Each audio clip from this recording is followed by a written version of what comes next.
Other interesting business news, you have Roundup, $2.25 billion verdict, now cut down to $400 million. Now this comes to us thanks to the OG website Yahoo, which, great business use case, they could have sold for $40 billion to Microsoft. They thought that was a low ball offer, so they said no. Subsequently, they sold for about $4 billion to Verizon, I believe. Timing is after everything in life. Now, back to the OG website Yahoo, and it's actually reposted by Reuters. They say, quote, judge cuts Bayer $2.25 billion Roundup verdict to $400 million. Which I'm not too surprised. Again, this is like for one individual, and it is common for businesses to have these types of fines to send a message, so to say. But again, 2.25, that, yeah.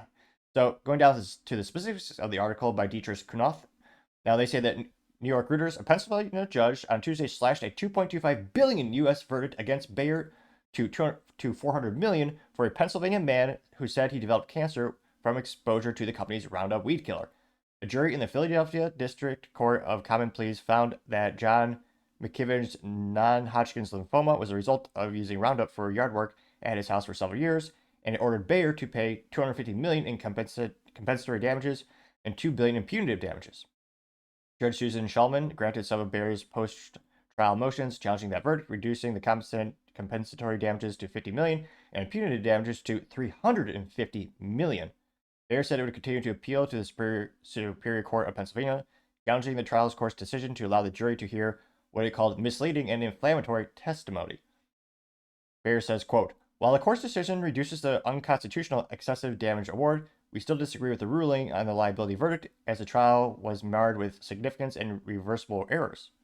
Again, unquote, that is it from a Bayer spokesperson who's the new parent company, which most of us know Bayer for the pharmaceutical division of the company. That's what they're overwhelmingly known for on the streets, or more accurately, the pharmaceutical companies, or, your doctor, which, yeah. Now, Bayer also called for the U.S. legislation reform to protect companies whose products comply with federal labeling requirements. McKibben's attorneys, Tom Klein and Jason Itkin, said they were pleased that Shulman upheld the jury's finding that Roundup case causes cancer, but they also intend to appeal, speaking a reinstatement of the $2.25 billion jury verdict, which, yeah, I mean, my dad used to love using the word excessive. And again, it is heartbreaking that someone got cancer, and I very much hope that medical technology continues to advance and treatments get better and better, and someday is curable, as some diseases and cancers have. But 2.25 billion? Yeah, but do a quick Brave search. What is their revenue? Bayer, just pull this up really quick here. Revenue. And then, so, geez Louise. Oh, it's in Monopoly money. Oh, granted, it's a German company, so okay, it's in euros. But last year, their revenue again came in at 47.6 billion euros. Now let's see what the profit is. Profit. Trying to get the yearly profit for that company. Fourth quarter. Fourth is 2 point. Wow, that's not Bayer.com. Bayer doing its performance. Net income at a minus 2.241 billion euros. Here. That is the acquisition. Let me see here. One more search. We'll do Q1 2024. This is from Reuters. What's the profit? Adjusted slip to 4.76 billion. Okay, so that's quarterly earnings. Oh, okay. So, all right. So EBITDA was 4.76 billion, which again, that's their revenue before interest, taxes, depreciation, amortization, all this fun terms. So I'm not sure this is necessarily enough to actually bankrupt the company, but again, they also say that Bayer's prevailed in 14 of the last 20 Roundup trials, but it also racked up a string of losses in 2023 and in early 2024, resulting in more than 4 billion in verdicts.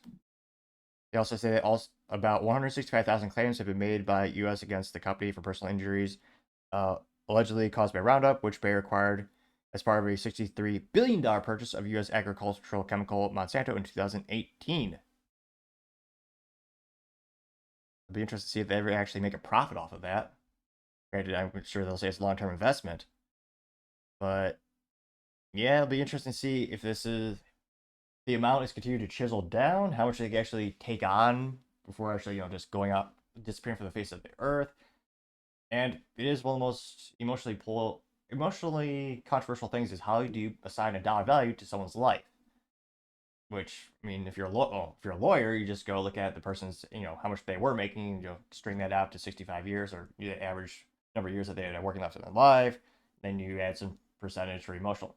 If you're a lawyer, I'm sure, or insurance company, you could absolutely quantify that to the penny. But let me know in the comments. Do you think 2.25 billion, which is again for one individual, would way out there? I think that would make more sense if it was a class action and that money, again, that actually was for every single person here. And I apologize, maybe that is the case. This is a new one for me because again, it's 400 million for the man, then the other was for punitive damages. Let me know in the comments. As always, I'd be fascinated to hear what you have to say. Thank you everyone for taking the time to tune in. Again, trying to get to 4,000 subscribers by the end of the month. So if you could click that button, I would greatly appreciate it. Also, giving me a thumbs up, thumbs down, or comment is a great way to give me some additional feedback, letting me know how I can make the show better and better. Lastly, don't forget to take the time to tell your family, tell your friends, tell your coworkers, heck, tell your enemies, tell anyone and everyone. Just stay safe, fight the good fight.